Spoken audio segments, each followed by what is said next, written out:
Todas estas, las últimas semanas, el Señor nos ha estado hablando respecto a los milagros.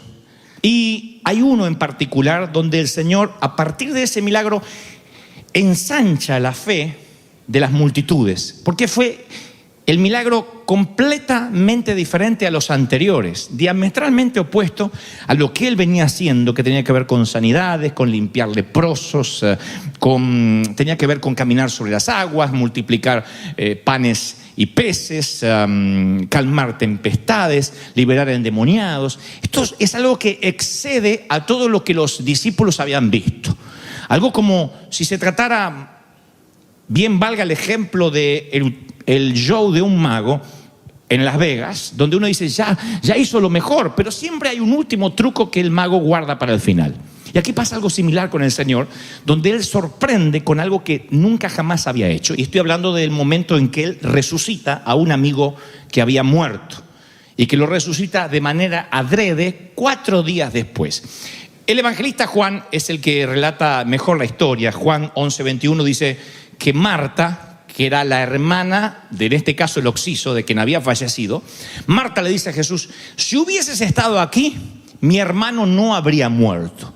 Pero yo sé que aún ahora, a mí me encanta esa palabra. Hay otras versiones que dicen, yo sé que lo harás, pero aún ahora es una de las versiones que más me gusta y le da título a este mensaje, aún ahora. Esa es la palabra que hoy se va a grabar en tu corazón, aún ahora. Aún ahora significa, a pesar de todo lo que ha ocurrido, aún ahora Él puede cambiar la historia de tu vida. Aún ahora puede redireccionar tu calendario, tu año, tu mes, tu día. Aún ahora yo sé que Dios te dará todo lo que le pidas. Mi madre solía decir, lo hecho, hecho está. Cuando uno se raspaba una rodilla o cuando rompíamos una cortina, cualquier cosa decía, bueno, lo hecho, hecho está. Era como una sentencia materna. Si metiste la pata, ya está metida.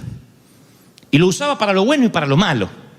Cuando uno se agarraba una indigesta, mi madre decía, y uno decía, me duele la panza, o tengo colitis, o tengo retorcijones de estómago. Él decía, y bueno, lo hecho, hecho está, pero ¿quién te quita lo bailado?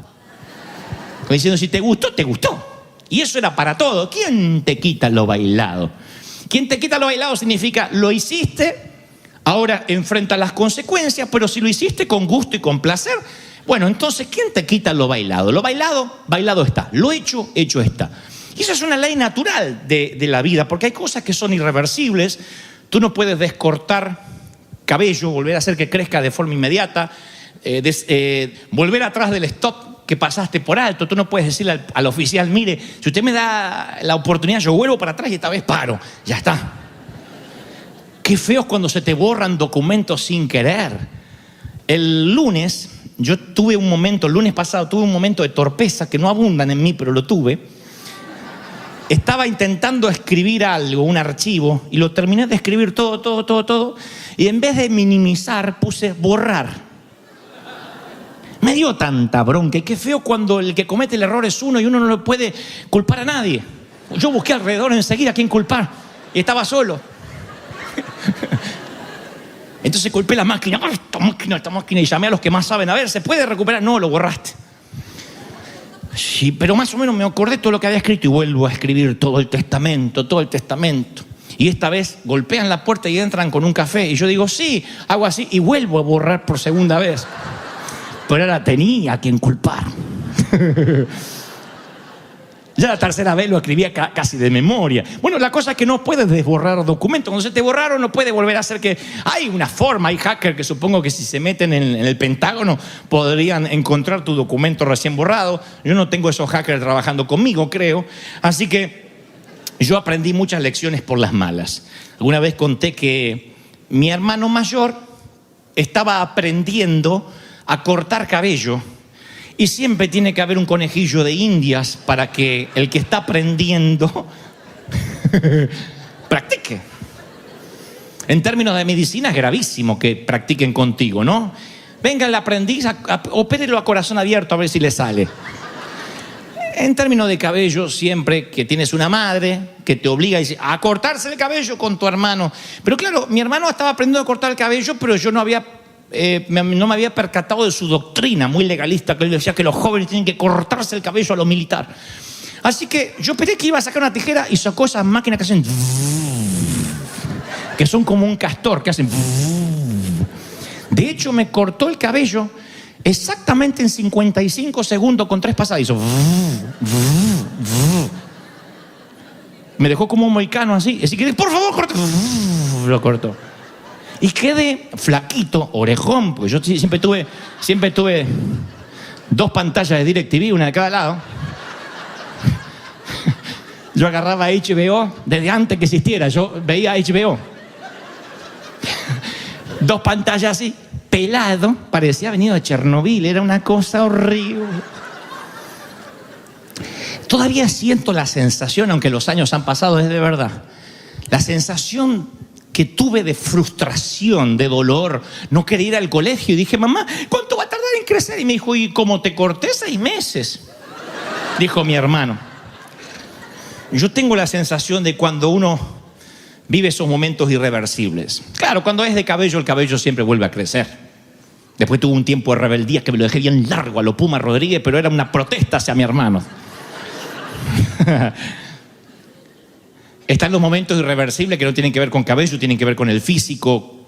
En el 2001, en una obra de teatro que teníamos, yo peleé con unos dobles de riesgo, lo había hecho todas las noches, en todas las funciones, pero en una el chaleco protector me molestaba debajo del traje. Tenía muchos cambios de ropa y yo me saqué el chaleco y dije, total, yo sé hacer el truco bien. Y cuando salgo a pelear o hacíamos una pelea con unas suertes de ninjas que son profesionales, alguien me revolea por el aire, caigo mal y me corto 5 ligamentos en el hombro y sentía que me desmayaba y cuando esa noche fui a la clínica, hice el espectáculo igual, pero cuando fui a la clínica le pregunté al doctor cuándo iba a sanar y él me dijo esta frase, dijo, nunca los ligamentos vuelven a juntarse a menos que haya una cirugía reconstructiva, que tenía un postoperatorio de luego de 6 a 7 meses y yo tenía que viajar mucho en aquel entonces y obviamente no iba a poder viajar. Si no podía viajar, nuestras entradas económicas iban a variar porque dependíamos mucho de mis viajes.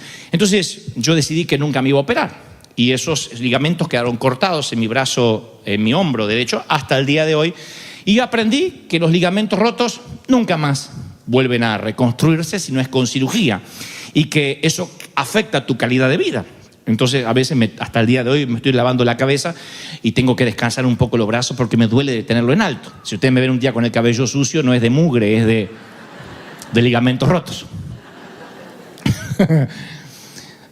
Pero cuando se trata de momentos irreversibles del corazón, no se trata de cabello ni de ligamentos, porque en efecto puedes vivir con un hombro que no tiene la aptitud que tenía antes del incidente. Puedes vivir con el cabello como yo, porque finalmente te volverá a crecer, pero no puedes vivir cuando sientes que algo irreversible llega a tu alma, a tu corazón.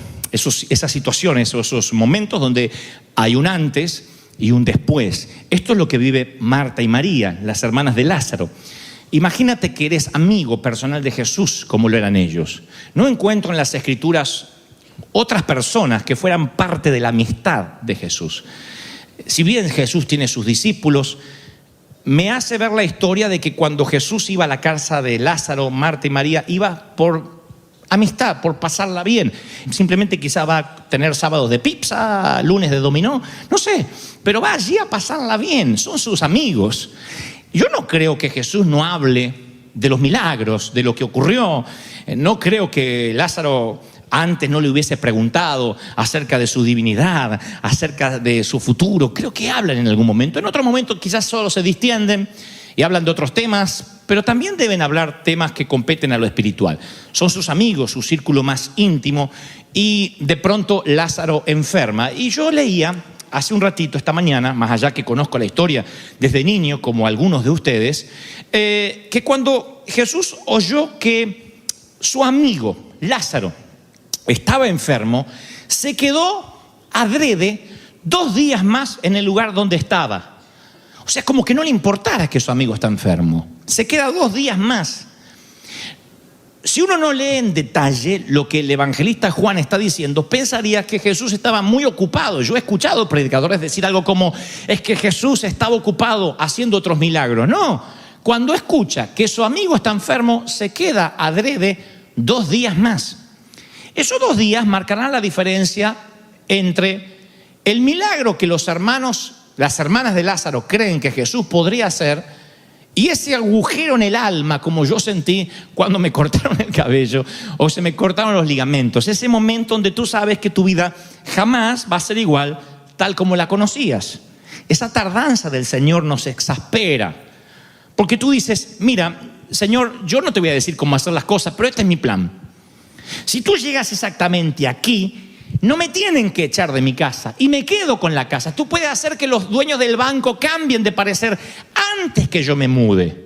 Después que me mude, ya no me interesa que hagas el milagro, Señor. Porque tengo que mudarme por la vergüenza. Aunque después me den la casa de vuelta, ya no es lo mismo. Porque sentimos que algo irreversible nos va a pasar. Lo mismo en términos de enfermedad. Decimos, Señor, ¿por qué no me sanas ahora, antes de la operación? ¿Por qué permites que la metástasis aumente, que yo tenga que someterme a más sesiones de quimio? ¿Por qué no lo haces antes? Siempre nosotros pensamos que si nosotros fuésemos Dios, lo resolveríamos de forma más expeditiva que Él. Y el Señor tiene otros tiempos, porque cuando se entera que su amigo Lázaro está enfermo, se queda 2 días más. Y luego dice que habla con sus discípulos, les dice, no son 12 las horas del día, el que anda de día no tropieza porque ve la luz del mundo. Le da una enseñanza a los muchachos. Y luego dice, dicho esto, dijo, nuestro amigo Lázaro se quedó dormido, me voy a despertarlo. Fíjate cómo se lo toma el Señor. Vean la óptica divina a la óptica de las hermanas de Lázaro. A las hermanas de Lázaro se les muere el hermano, se les muere. Para la muerte nosotros tenemos una sola palabra, se murió, se terminó. Para Jesús es, mi amigo está durmiendo, lo voy a despertar. Al punto tal que los discípulos pensaron, si está dormido, sanará. Pero Jesús se había referido a la muerte de Lázaro y a ellos les pareció que Jesús hablaba del reposar del sueño. Entonces Jesús le dijo abiertamente, hay una versión que dice, le dijo frescamente, fresquito. ¿Saben lo que es fresquito? Fresquito es, me olvidaba, ¿qué te iba a decir? ¿Pagaste la tarjeta? Sí. ¿Y cargaste gasolina en el auto? Sí. Y otra cosa, se murió Lázaro. Tú le dices, y me lo dices así de fresco, en otras palabras, no me lo metas en una línea de noticias. Siéntame en una silla y me dice, tengo que contarte la tragedia. ¿Estás preparado? ¿Está preparado? Así se cuenta una tragedia. No me lo digas fresquito.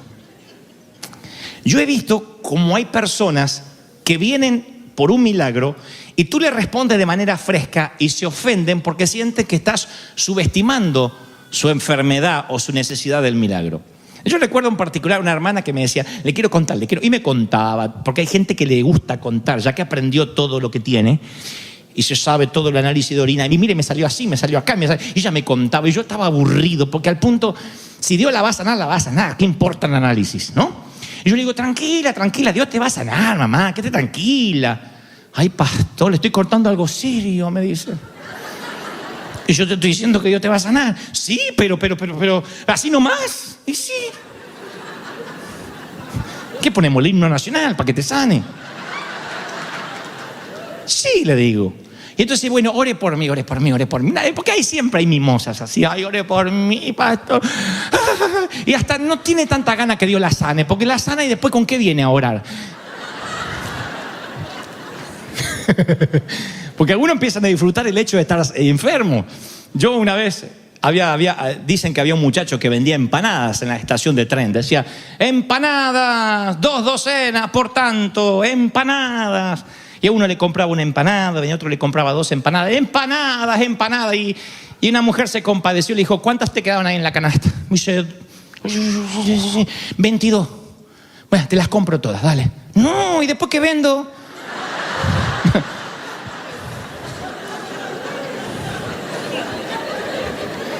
¿Yo que hay gente que dice, Dios te va a sanar? No, y después de que me enfermo.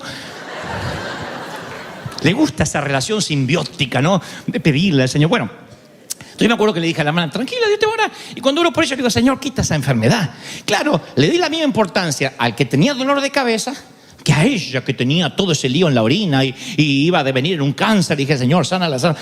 Y ella dijo, pero así nomás me oró el pastor, me oró así nomás. Apenas me tocó con un dedito. Ella quería una terapia intensiva, así que Señor, libera las legiones de enfermedad. Ella le encantaba eso. Y como... Y yo he aprendido que Dios es tan grande, que no hay nada inmenso para Él, ni nada pequeño para Él, y que para Dios es lo mismo. Dios es lo mismo. Librarte de una deuda pequeña, de una deuda inmensa. Nosotros somos los que diferenciamos y categorizamos los milagros. Somos los que decimos, no, lo mío es un cáncer, no es lo mismo que orar por un dolor de cabeza, es lo mismo. La sangre de Cristo, la llaga de Cristo sanaron toda enfermedad. Eso incluye la pequeña a la más importante. ¿Están recibiendo esta palabra, sí o no? Bueno, yo no quiero llamar a esto desdén, porque no es desdén, no es despreocupación. Lo que está haciendo el Señor es minimizar la muerte. Está diciendo, y ya que vamos, pasamos por Betania, que me acabaron de llamar recién, me mandaron un texto, un WhatsApp de que está durmiendo. ¿Y qué, lo vamos a ir a despertar? ¿Desde cuándo eres el despertador de la gente? Bueno, está durmiendo. Se murió. ¿Cómo que se murió? Se murió. ¿Se acuerdan que hace 2 días me dijeron que estaba con fiebre y no le bajaba? Sí, bueno, finalmente se murió y tengo que ir para allá. Así que, y dice, y me alegro por ustedes. Dice está en el versículo 15. No sé si ustedes lo habían notado alguna vez en el capítulo 11, que el Señor se alegra de que el amigo se muere. Se dice, se murió tu suegra. Bueno, uno le causa tristeza.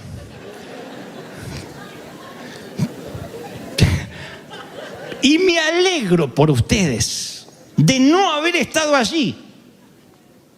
Me alegro de no haber estado allí, porque a veces decimos, esta palabra es para mí, cuando el Señor dice, yo soy la resurrección y la vida. Pero esta palabra también es para ti, no nos corresponde a nosotros categorizar la palabra y decir cuáles son los que nos pertenecen y cuáles no. No podemos editar la Biblia, porque tomar ciertas palabras y despreciar otras no nos corresponde a nosotros. Es lo mismo que no predicar nada. Así que yo tengo que predicarlo todo. Y aquí dice que el Señor se alegró. Y me alegro por vosotros de no haber estado allí para que creáis. Pero bueno, vayamos hasta Él. Se alegró el Señor. Entonces esta es una palabra que quiero que prestes atención. ¿Cuántos aquí hoy sienten que Dios se está tardando con un milagro que estás harto o harta de pedirle? ¿Cuántos hoy aquí dicen, Señor, hasta estoy dudando de que lo vas a hacer? Estoy hasta perdiendo las esperanzas, ya no tengo fe. ¿Qué piensas, Señor? ¿Qué piensas? Y yo tengo una palabra, Dios dice que te diga, me alegro.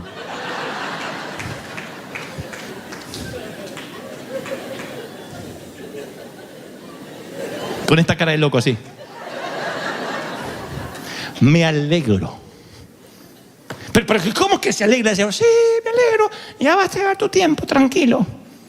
Y estás ahí como la viejita, pero ore por mí. Shh, me alegro que estás esperando, me alegro. Me alegro porque ahora vas a ensanchar tu fe.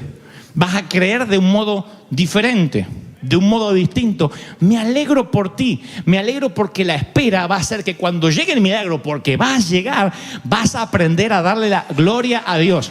Que aunque tiene tiempo diferente, si Él dijo, lo va a hacer. Alguien tiene que decirme amén. Yo una vez le hablé que existe algo que se llama la ley de entropía. Esa es una ley universal. La ley de entropía significa que si cualquier ser vivo o cualquier cosa que no esté viva, inanimada, si no tiene una intervención contraria, ahora te lo explico mejor, va camino a la putrefacción. Todo en la vida, no sé si lo habías notado, pero todo va camino a lo pútrido. Los autos se oxidan, la ropa se pone vieja, la comida se pudre y los seres humanos envejecen y eventualmente mueren. La única forma de prevenir eso, que se llama entropía, es la introducción de una fuente de energía que contrarreste algo que tiene un efecto natural. Nadie de los que está aquí va a dejar de envejecer todos los días. ¡Ay, qué feo sonó eso, pero es verdad! Todos los días, insisto, vas envejeciendo un poquito, desde la cuna a la tumba. Un niño envejece. Claro, no en el término literal, técnico, está envejeciendo y arrugándose, no. Pero está dejando un día de vida atrás. Eso significa de que cada día que avanza, aunque esté cerquita del nacimiento, va camino a la tumba. Eso es una gran verdad, se llama la ley de entropía. Todo lo que estaba nuevo y tiene olor a nuevo, un día empieza a tener olor a viejo. La ropa, el auto, la esposa, la suegra, todo empieza. La ley de entropía. A menos que haya una energía que contrarreste esa ley. Como por ejemplo, el caso más práctico es la nevera. Tú metes la carne, la leche, los yogures o cualquier alimento dentro de la nevera por una sencilla razón. El frío hace que la ley de entropía se detenga, se frise. Tú puedes frizar una comida por meses y sacarla, meterla en el microondas o en donde sea y hacer que esa comida sea comestible. ¿Por qué? Porque detuviste por un tiempo de manera artificial algo que es natural. Deja el bistec fuera de la nevera un par de días y vas a ver que te vas a tener que mudar tú y los 4 o 5 vecinos alrededor. Porque todo va camino a la putrefacción. Justamente ese es el problema que tienen Marta y María, ya que hablamos de malos olores, porque lo que les preocupaba a ella era que si Jesús venía y aún ahora Él podía hacer el milagro, iba a tener mal olor. Hace 4 días. Hay que entender un poco cómo se oficiaban el servicio de los funerales o la preparación del cadáver. Se le ponían 50 metros de tela a los muertos. Porque la tela, con mucho, se le ponían ungüento, perfumes. Eso hacía que el cuerpo se preservara un poco más, no mucho. Porque si envolver a un muerto sin los químicos necesarios, como hacían los faraones, de allí las momias, si envolver a un muerto haría que el cuerpo no fuera a la putrefacción, se utilizaría hasta el día de hoy. Nadie muere envuelto. Pero ellos lo hacían porque detenía la putrefacción del cuerpo, lo detenía por 24 horas o 48 a lo sumo. Entonces envolvían el cuerpo del cadáver con 50 metros de tela, le ponían un sudario. Aún así, eso les permitía que familiares que venían de muy lejos, no había transportes aéreos, la gente tenía que venir, los seres queridos a veces tenían que viajar muchas millas para venir a despedirse de quien había partido a la eternidad, y entonces tenían que tratar de preservar el cuerpo lo más posible. Cuando ese cuerpo vendado se lo metía tipo momia dentro de la hendidura de una roca, se lo tapaba con una piedra, ya está. ¿Qué milagro va a poder hacer quien sea, aunque sea el Hijo de Dios, si ya tiene mal olor? Y esta segunda palabra va para los que están viviendo esa situación donde ya no estás solo viviendo la muerte a tus sueños, la muerte a tus esperanzas, sino hasta que sientes que hay un mal aroma, que se murió tu esperanza hace tiempo, que hay mal olor. El mal olor no siempre se puede oler, a veces se siente en el alma, en el corazón.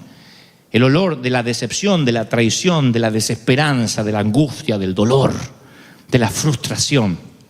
Es eso lo que siente Marta y María.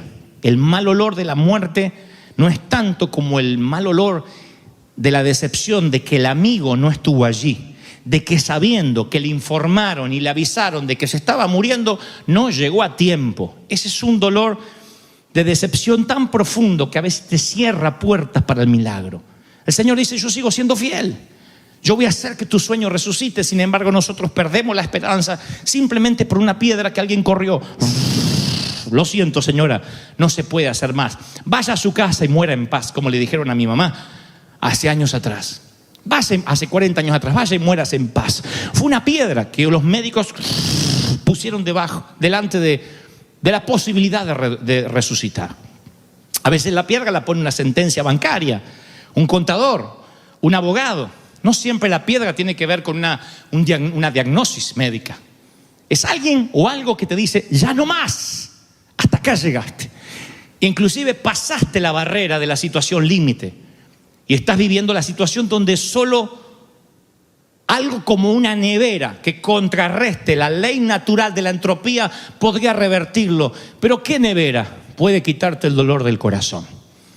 No se han inventado los freezer que puedan redireccionar un fracaso familiar, que puedan cambiar una quiebra financiera. Tú dices: es imposible, ya está. Y sientes que tu corazón se desgarra porque dices: se me está yendo la vida. Se me está yendo, como tú lo dijiste hace un momento, Dante, se me pasa la vida día a día y siento que cada vez se aleja más mi sueño. Y lo peor es que siento que mi sueño está bajo tierra. Yo no sé cómo va a resucitar. No sé cómo Dios se las va a arreglar. Porque miren, tenemos y esta sí es una maldita costumbre, porque no es bendita, que es de creer, suponer cómo Dios debería intervenir en nuestra vida. Siempre decimos, nada me gustaría más que ahora venga el médico y diga, no hay nada, Señor, en su sangre. Soñamos con ese momento. Y vamos a la clínica esperando el análisis, soñando con ese momento, diciendo, Dios no me va a fallar, me va a ocurrir el milagro, el médico va a venir sorprendido, va a ser un milagro para tu gloria, Señor, y ya vamos hasta con el celular para grabarlo.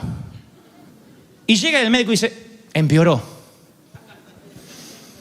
¿Por qué, Señor? No entiendo, eso es lo que no entiendo. Ahora, ¿quién te prometió que iba a ser ahí y en ese momento? ¿Quién te dijo? ¿Quién te dijo? No, cuando el médico venga se va a caer así, ¡pum!, de nalgas para atrás, porque tú le vas a decir y lo vas a filmar así, ¡aleluya! Es una idea que te hiciste. Si hubieses estado aquí, mi hermano no hubiese muerto. ¿Y quién te dijo, María y Marta, que yo tenía que estar acá? Si el Señor hubiese dicho, ya voy, espérenme, bájenle la fiebre que ya llego, es una cosa, fallaste lo que dijiste, pero el Señor no acusó recibo. Dijo, va a ser en mis tiempos. Me alegro de no estar, porque quiero no solo enseñarles a Marta y a María un principio, sino que quede registrado en la Biblia. Me alegro. Y llega a Betania y sale al encuentro Marta y dice, Señor, si hubiese estado aquí, mi hermano no habría muerto. Y luego el Señor sigue avanzando, había mucha gente ya después del funeral. Supongo que hay murmuraciones y miraste fresco a la hora que viene a ver al amigo. No estuvo ni en el funeral. ¿Y ahora viene a qué? A hacerse ver. Ya no se puede hacer más nada. Viene la otra hermana, se tira a sus pies y le dice, Señor, si hubieses estado aquí, mi hermano no hubiese muerto. Y yo descubrí algo esta mañana, porque dice, y Jesús lloró. Las versiones bíblicas no le hacen justicia a lo que ocurrió allí, porque dice el verbo griego conjugado, Jesús lloró. Claro, uno dice lloró, y hasta dice, es uno de los versículos más cortos de la Biblia. Jesús lloró, como que se secó una lagrimita así, al estilo novela de Univisión. Y no, el verbo griego conjugado dice, y Jesús rompió en llanto. Es la única ocasión. La otra ocasión que Jesús llorará será en el huerto de Getsemaní, cuando sabe que es inevitable el subir a la cruz. Jesús rompió en llanto. Yo siempre dije, ¿por qué lloraría Jesús si sabe que va a resucitar a su amigo? Ahí como que no es congruente. Hace unas horas le dice a los muchachos, mi amigo está durmiendo, vamos a despertarle. O sea, ya sabe que va a ser el milagro. Sabe que lo sobrenatural va a contrarrestar la ley de entropía, ¿no? Ahora está llegando y estalló en llanto. En un momento estalló en llanto. Y yo digo, ¿por qué lloraría si sabe que lo va a resucitar? Yo estaría celebrando, estaría fresco. Diría, muchachos, dejen de llorar. Ahora la van a ver caminando a la momia cuando yo dé la orden. ¿Por qué el Señor lloraría? Y entonces le digo, Señor, muéstrame, revélame. Y de pronto leo todo el contexto y dice que cuando llega Jesús, se arroja a sus pies la hermana y le dice, Señor, otra vez, si hubieses estado aquí no habría muerto mi hermano. Jesús entonces, al verla llorando y al ver a los judíos que la acompañaban también llorando, se estremeció interiormente y se conmovió. Ahí es cuando dice, y Jesús lloró. Y decían los discípulos, pero miran cómo le amaba, por fin derramó una lágrima. Pero no está llorando por Lázaro, está llorando por el entorno de incredulidad que hay alrededor. Está llorando porque primero viene una de las hermanas y dice, ay, si hubiese estado aquí. Viene la otra, ay, si hubiese estado aquí. Como que el Señor en un momento dice, pero ¿no sirvió haber compartido tantas noches con ustedes, tantas tardes? Haber pernoctado, haber pasado vigilia juntos, contando chistes. No les conté que yo soy la resurrección y la vida, que el que esté muerto, aunque esté, si cree en mí, vivirá. No se los conté. Creo descubrir otro principio aquí. Creo saber qué es lo que le parte el corazón a Jesús. La incredulidad. Cuando dudamos. Cuando habiendo compartido tantos milagros, cuando habiendo visto todo lo que Dios hizo, de pronto nos comportamos como niñas lloronas, seamos hombres o mujeres, independientemente del género, y nos portamos como chiquititas diciendo, ay, ese ya me deja, si hubiese estado aquí. Yo creo que eso le duele al Señor, le duele la incredulidad. ¿Cuándo es que llora Jesús? Cuando habiendo compartido tanto contigo, de pronto te corre una pequeña piedra y ya crees que Jesús no tiene jurisdicción en tu milagro. Empiezas a pensar que el Señor no puede hacer nada contigo. No, es que esto lo supera su poder. Nada supera el poder de Dios. Dios me dice que te diga, no importa cuál es tu problema, no llores, alégrate porque yo voy a llegar más tarde o más temprano, pero yo voy a... Alguien tiene que aplaudir y decir, Señor, yo creo en ese Dios. Alguien tiene que decir, yo creo en ese Dios. ¡Aleluya! Más tarde o más temprano, Dios va a hacer el milagro. Diga conmigo, Dios lo va a hacer. No importa cuándo, Él va a aparecer. Él lo hace y nosotros nos ponemos a llorar. Y Él ve el entorno y dice, y Jesús lloró. Claro, llora cuando ve a las hermanas llorando, cuando ve a los judíos llorando. Dice, no puede ser. Si yo vine tarde a propósito para ensanchar la fe. Hasta ahora los discípulos habían visto el poder de sanidad del Señor, no habían visto el poder de resurrección. Y el Señor dice, yo vine para que ustedes vean una nueva dimensión de mi gloria. Tu sueño parece que está muerto, solamente está plantado, aunque lo veas enterrado. Pero parece que está muerto porque Dios se quiere glorificar en tu sueño. ¿Están recibiendo esta palabra, sí o no? No importa qué es lo que estás pasando, no le rompas el corazón al Señor. No le rompas la ilusión al Señor de que Él pueda mostrarte su gloria, su poder, su unción. Dios dice, yo no terminé contigo. El Espíritu Santo me mostraba hace unos momentos cuando oraba, me decía, yo he traído personas aquí que están dolidas porque cada mañana que se levantan ven una roca tapando la posibilidad de que su milagro ocurra. No te duele tanto la muerte como la roca, como lo que tú dices, ¿y cómo esto se va a correr? Porque aún eso desesperanzó a Marta y María. Señor, ya lo enterramos. Y Él dijo, llévenme con Él. No, si hasta huele feo. Si pensabas despedirte, ni te acerques al cadáver. Hasta huele feo. Y la palabra no dice que el poder, que la ley de entropía se detuvo en Lázaro. La Biblia no da luz de eso. La Biblia no dice, y Jesús, como lo iba a resucitar, se ocupó que su cuerpo se preservara. Yo creo que había olor. No dice que las hermanas suponían que había olor. Yo creo que sí tenía olor. Pero cuando Dios quiere hacer un milagro, no importa cuánto tiempo llevas oliendo mal.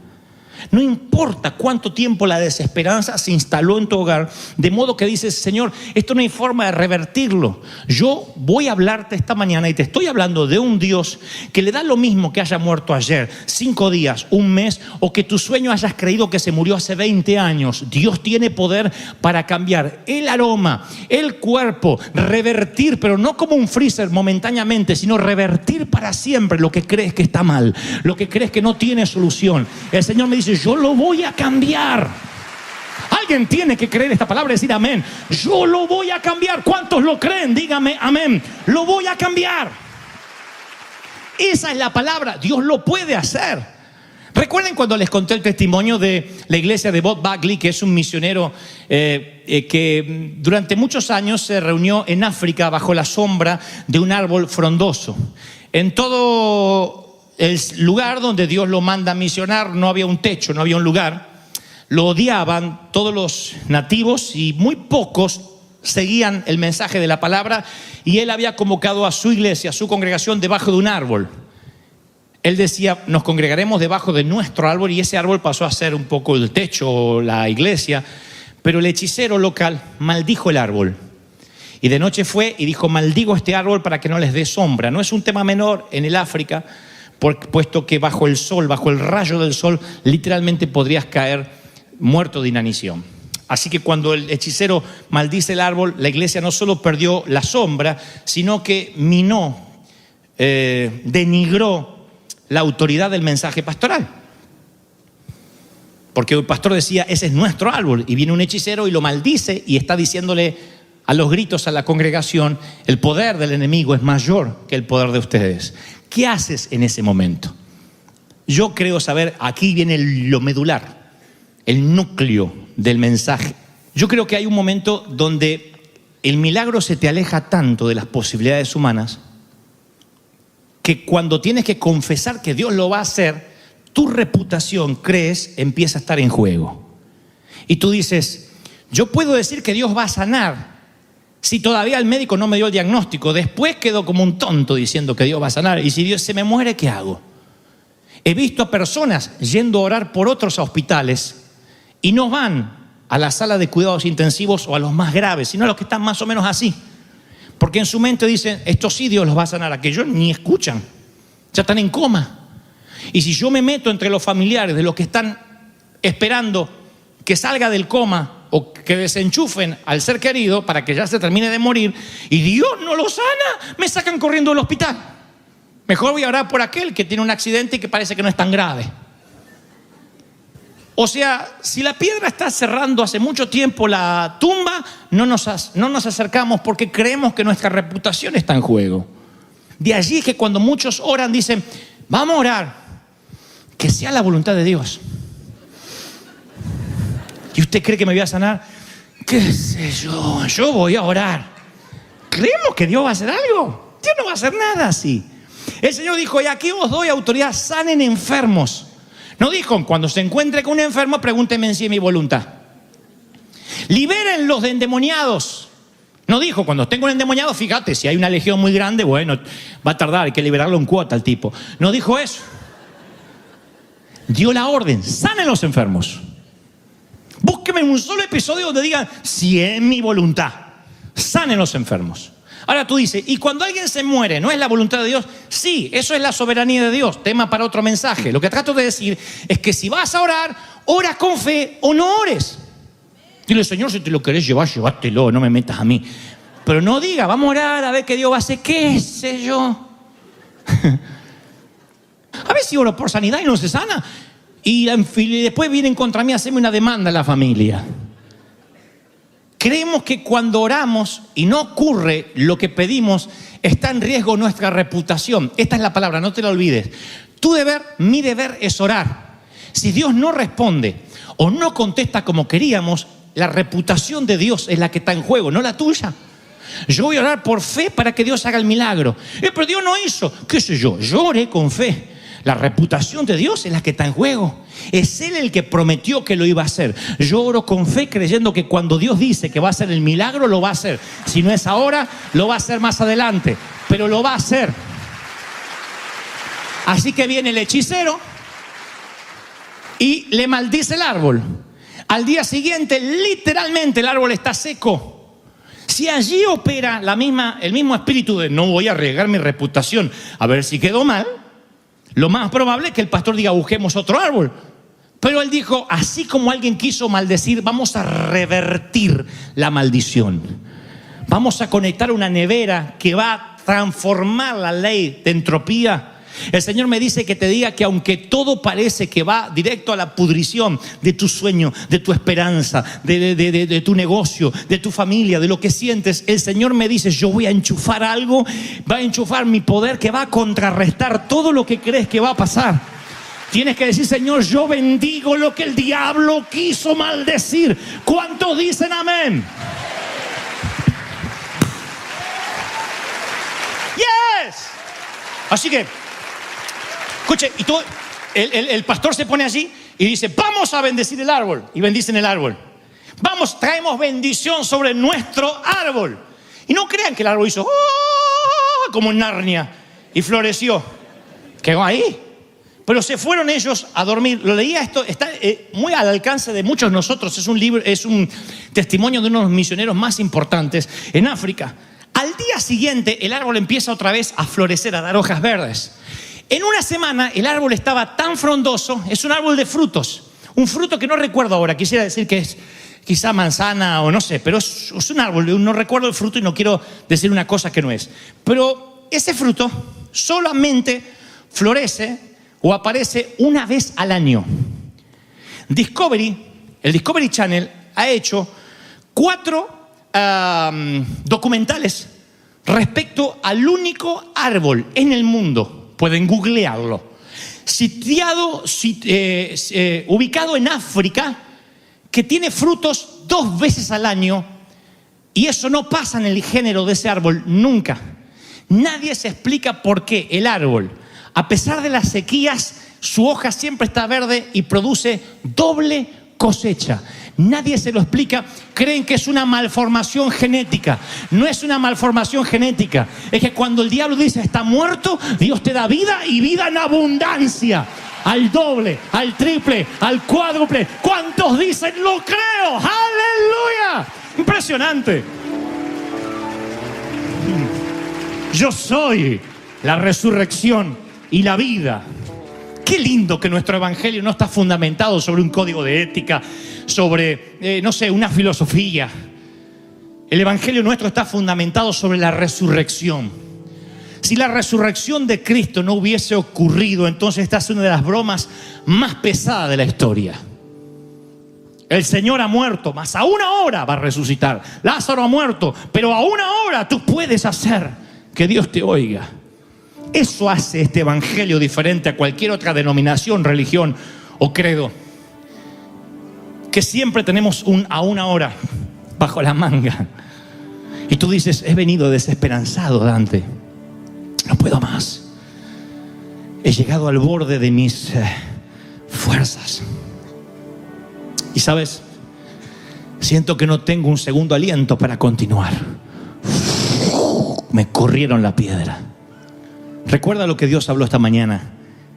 El Señor sabía cuándo era tu límite y decidió esperar más.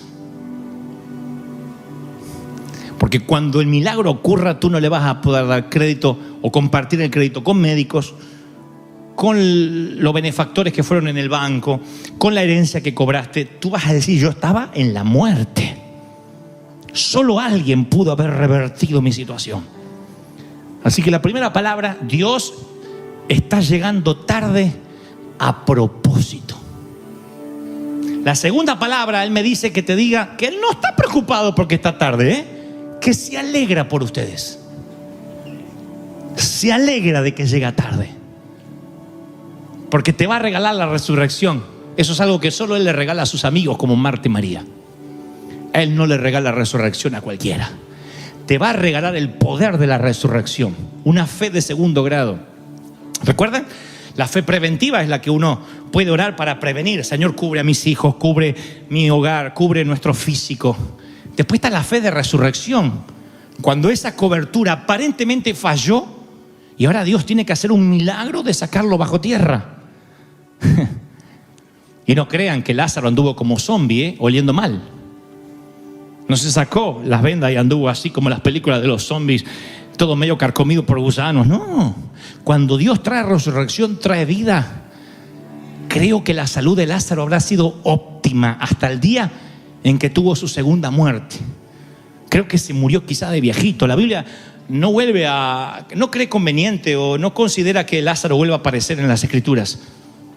Pero yo estoy seguro que el poder de la resurrección rejuveneció a este varón.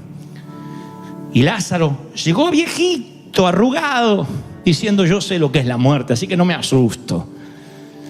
Y se fue con una juventud, con una energía, porque el poder de la resurrección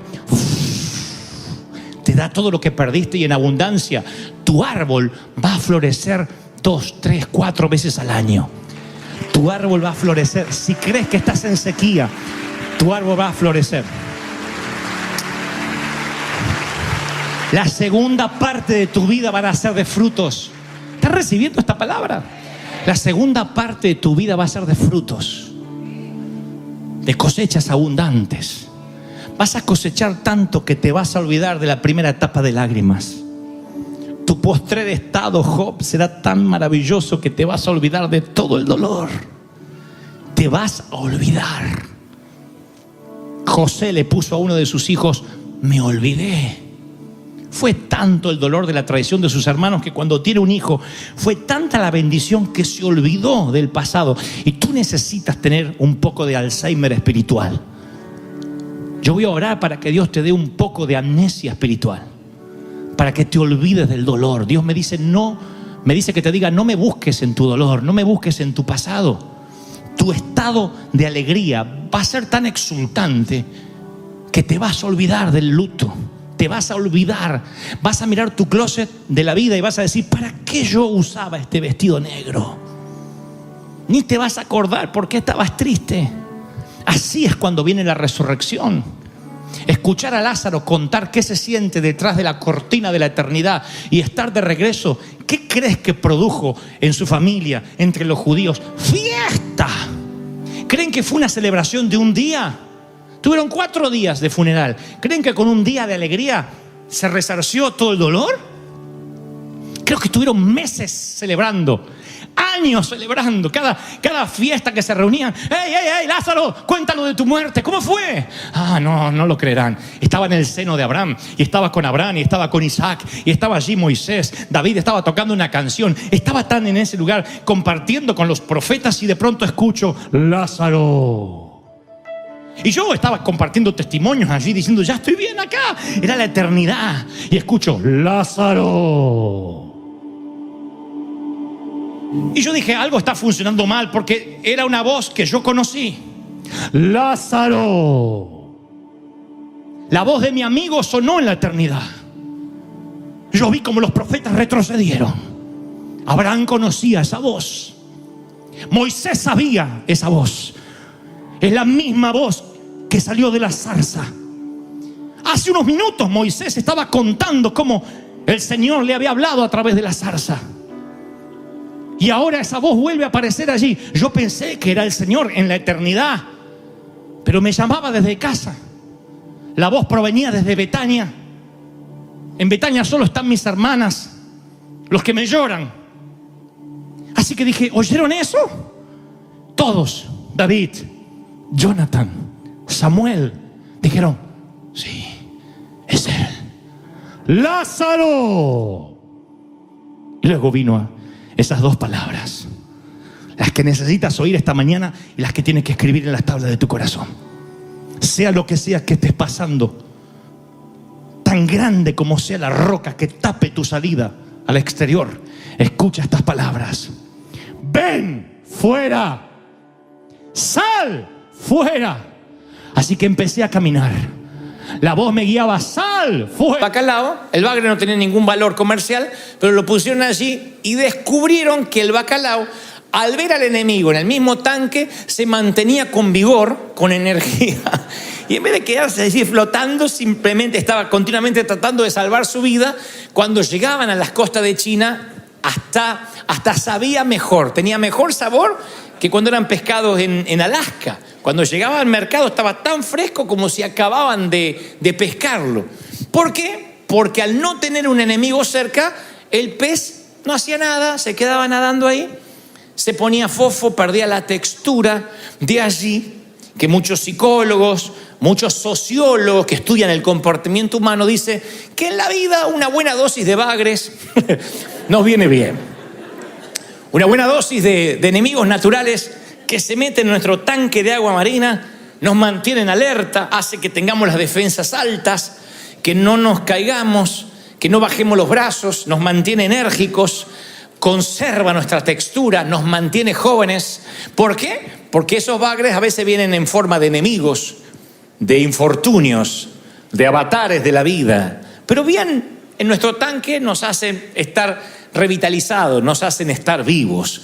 De allí que se me ocurre ponerle a este mensaje un título para que no se lo olviden. Pasan los años, me voy a morir y ustedes se acuerden todavía del mensaje. Se llama No te preocupes, bacalao.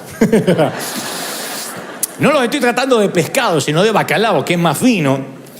Pero no te preocupes, bacalao, viene justamente de esa experiencia real. Los problemas son parte, del paquete de la vida. Es imposible concebir la vida sin situaciones complejas, sin problemas, sin tener que enfrentar tormentas. El Señor lo prometió: en el mundo tendréis aflicción. La vida tiene su cuota de tormenta, cada uno le toca su copa de aflicción en algún momento de la vida, y eso, como el Señor nos habla periódicamente, nos mantiene ágiles, nos mantiene vivos, nos mantiene despiertos. A mí lo que me llena de intriga es qué pasa con la preocupación, que no es la ocupación del problema, la preocupación, ocuparse, como bien dice la palabra, antes de tiempo. La preocupación es lo que drena, lo hemos hablado muchas veces. La preocupación es lo que nos hace temer a lo imprevisible, a lo que todavía no podemos manejar, y nos pone ante la vida con una mente dividida. Una mente dividida es que no puedo estar completamente acá porque estoy allá, pero tampoco puedo estar completamente allá porque también tengo que vivir acá. El dividir la mente drena la energía, vampiriza nuestro tiempo, porque tenemos que debatirnos continuamente entre lo inmediato y lo potencial, lo que no podemos manejar. Y yo digo siempre que tratar de pelear la batalla de la vida en dos frentes es perder la guerra de antemano. Pelear con los problemas de hoy y con los potenciales problemas de mañana terminan vampirizándome, quitándome la energía que tenía para hoy. Porque el preocupado está tan pendiente del futuro y no está consciente de que tiene dos problemas con el futuro. Primero, el futuro no está aquí. Y segundo, no le pertenece. El futuro no es nuestra jurisdicción. No hay nada que podamos hacer con nuestro futuro para arreglar un problema. La preocupación no ayuda en nada, es pérdida de tiempo. Ahora, antes de construir la enseñanza, yo quiero dejar esta base sólida. El no afanarse por el día de mañana, como dice Mateo 6:34, como el Señor lo dijo en Mateo 6:34, no os afanéis por el día de mañana, no es una prohibición a soñar con una carrera. No es no planifiques, déjate llevar por la vida. No significa no planificar financieramente, porque el mal administrador, el mal planificador no le va a alcanzar para pagar lo que tiene que asumir, los gastos que tiene que afrontar. Entonces la planificación sí es bíblica. Quien lee los evangelios y conoce un poco al Señor no puede pensar que el Señor no planificaba. Planificó su ascensión a la cruz, su posterior resurrección, su ascensión hacia el cielo, sabía todo lo que iba a ocurrir, era un planificador. Y fue Jesús, el mismo que dijo: ¿qué hombre antes de construir una gran torre no se sienta primero y ve si tiene los materiales, el plano, no siendo que después tenga una torre a medio acabar y todos hagan burla de él, diciendo empezó y no pudo terminar? Ese es el Señor, que habla que consideremos los materiales, consideremos las capacidades, las limitaciones antes de emprender cualquier proyecto. Pero muchos toman la palabra de Filipenses 4:6, por nada estéis afanosos, como vive feliz, no importa, que mañana te coman los piojos. No, vamos a gastarnos el dinero y mañana Dios nos va a dar para la renta. No, eso es no entender de que una cosa es no planificar y otra cosa es el espíritu de estupidez. Y el espíritu de estupidez o el espíritu de bobería es no pensar que mañana me tengo que levantar otra vez y puede que hoy esté cosechando las malas decisiones del día de ayer. Hace poco hablaba con un señor que decía: mis nietitos no me vienen a visitar. Y yo le decía: pero cuando estabas bien, ¿le dedicabas tiempo a los nietos? No, es que no me vienen a visitar. No me estás oyendo. Cuando estabas bien, ¿le dedicabas tiempo a los nietos? Sí, pero les corresponde a ellos. No, estoy hablando de tu siembra. No quieras cosechar donde no sembraste. No, está bien, la verdad que yo nunca le di ni 5 a los nietos. Y bueno, lo lógico es que no tengan ganas de retribuir algo que no recibieron. La vida es una continua siembra y cosecha. Entonces, ¿qué está diciendo el Señor cuando dice no os afanéis por el día de mañana? Él está hablando de que por el día de mañana tiene que haber interés, no preocupación. La preocupación divide la mente. La preocupación no es algo que resuelva nada. Se les voy a contar algunos fragmentos nada más de lo que el Señor predicó respecto a no preocuparse por el día de mañana. Él dice lo siguiente en Mateo 6:25, lo registra: por tanto yo les digo, no se preocupen, no se afanen por vuestra vida, ni por lo que van a comer, ni por lo que van a beber, ni por el cuerpo, ni por lo que se van a vestir. ¿No es la vida de ustedes? ¿No vale más la vida que Dios les da que el alimento y que el cuerpo y que el vestido? En esencia, este es un argumento que va de mayor a menor. El Señor dice, vamos a poner algo en claro. ¿De quién es? ¿Quién te dio el cuerpo en donde vive tu alma? ¿Quién te lo dio? Dios, piensan todo. Bueno, ¿quién estableció que ese cuerpo necesita para subsistir comida, vestido y abrigo? Dios. Entonces, ¿cómo Dios va a ser un Dios desinformado que te va a dar un cuerpo y te va a dejar morir de frío? ¿Cómo te va a dar un cuerpo y no te va a alimentar? Es como una mamá que está pariendo un hijo y dice, ¿qué? ¿Había que traerlo a casa? Yo pensé que había que dejarlo en el hospital. El Señor sabe de qué cosa tenéis necesidad. Fuiste creado poco menor que los ángeles. Él sabe las necesidades de lo que tienes que pagar. Eso el Señor empieza a explicarlo en su sermón apenas esgrime los primeros puntos. Él dice, miren, la preocupación no tiene consistencia, no tiene solidez. Si Él te dio el cuerpo va a estar el sustento. Y algunos lo miraban a Jesús diciendo, sí, tiene sentido, pero todavía tenían los ojos de bacalao como algunos de ustedes.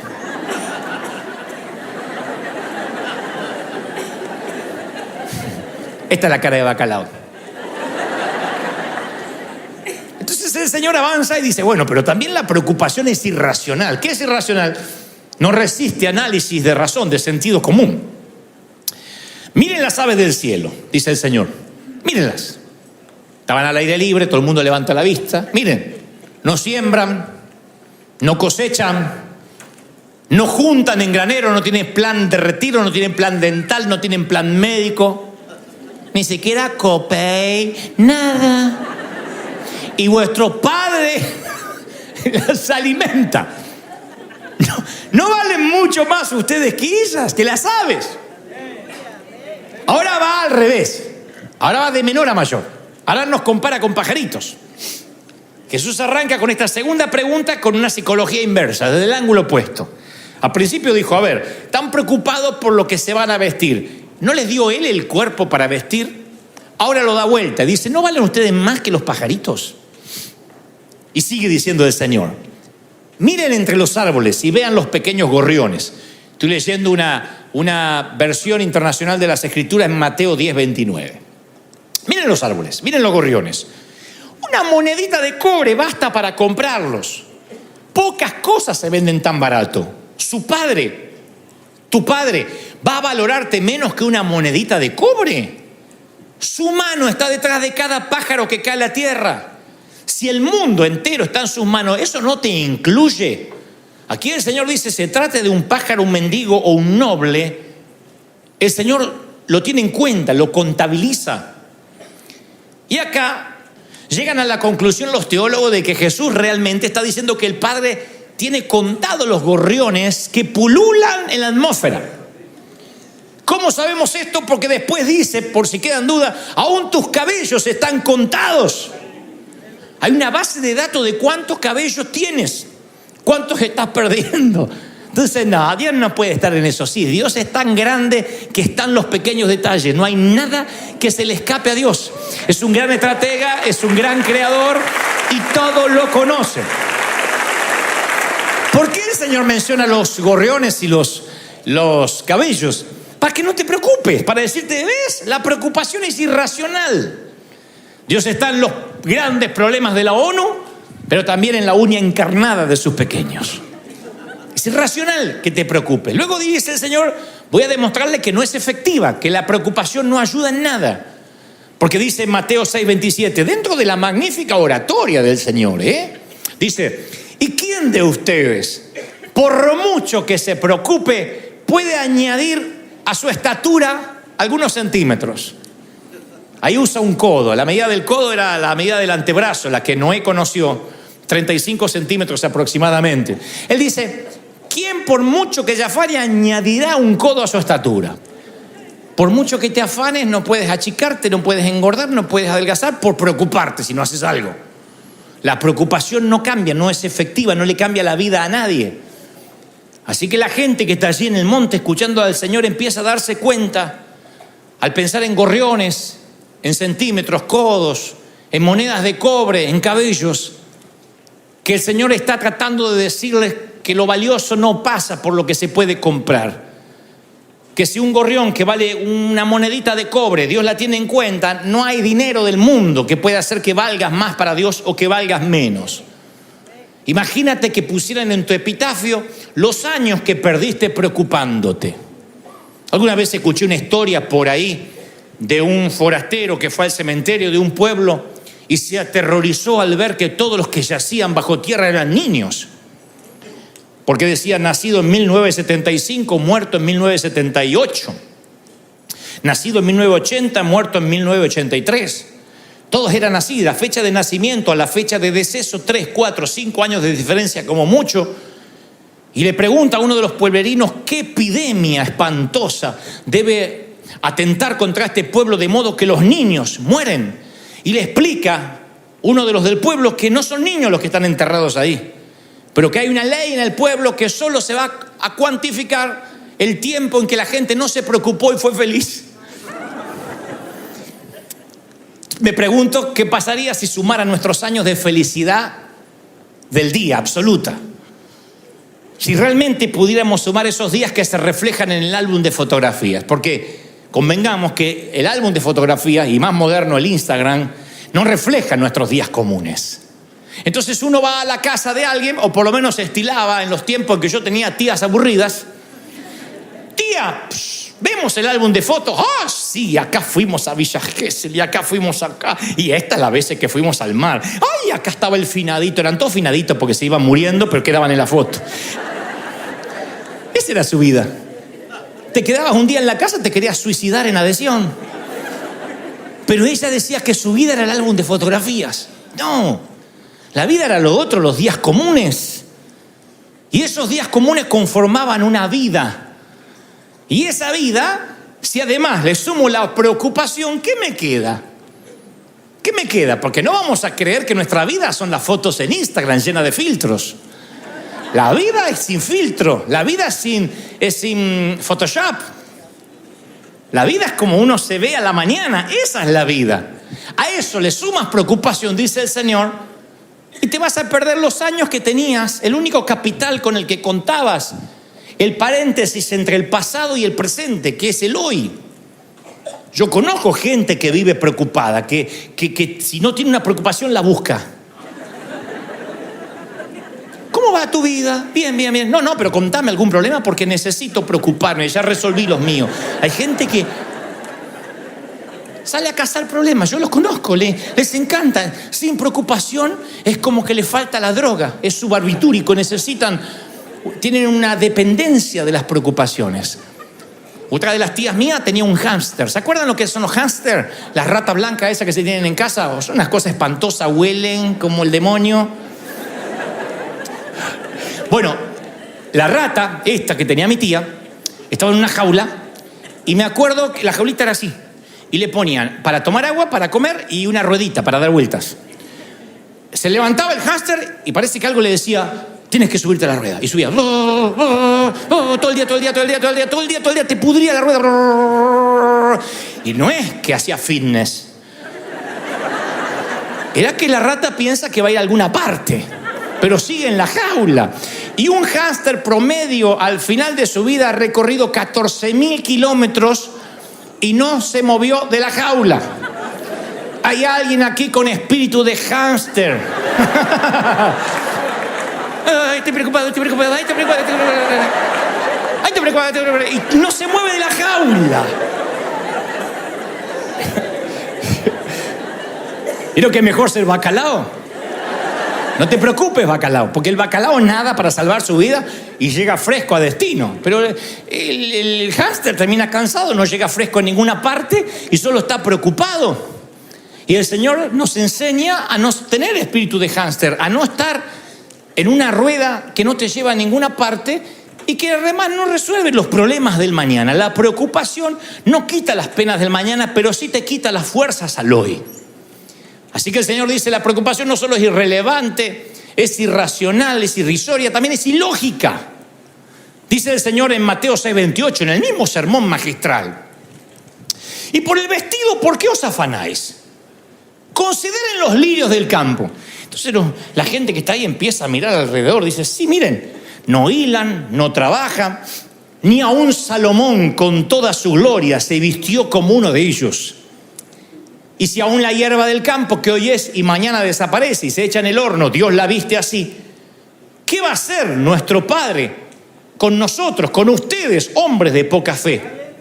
Ahí el Señor ya les enseña a despreocuparse, a decir, miren los lirios. Salomón con toda su gloria. Los judíos sabían que Salomón era, decir en el momento, el hombre mejor vestido, el más elegante, el más rico, el más millonario, el más glorioso. Y Dios dice, ni aun con toda su gloria empalidece Salomón al lado de los lirios del campo. ¿Cuántos vencimientos han pagado los lirios? ¿Qué renta pagó un lirio? ¿Cuándo ves un lirio con ataque de pánico, un lirio estresado? Un lirio preocupado porque la suegra viene a casa. ¿Cuándo un lirio se preocupa? No trabajan, no hilan. El lirio se balancea así, mirando, sintiendo la brisa, mirando el sol, recibiendo el agua así. Cara de lirio. ¿No deberíamos aprender a adorar a Dios mínimamente los domingos a la mañana con cara de lirio? ¿No será que debemos glorificar como los lirios? Hay gente que yo la veo que viene acá y hace así, se mete y está con cara de lirio así.